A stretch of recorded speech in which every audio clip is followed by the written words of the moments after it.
What we have in front of ourselves right now is a pretty straightforward inequality problem. Really how you want to handle one of these problems is you're basically going to be solving two algebra problems at once with the idea that you want to leave your x value alone in the middle. And so in this situation, we've got a positive 6 attached to our x in the middle there, and we just want to get rid of it.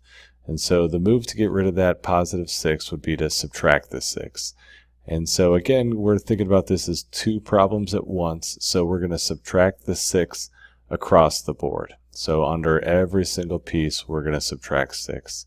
So on the first one, we have negative 5 minus 6 is going to end up giving us negative 11 is less than or equal to, we still have our x in the middle, positive 6 and negative 6 are going to cancel each other out, and then we're going to have a less than symbol, and then 1 minus 6 is going to give us negative 5.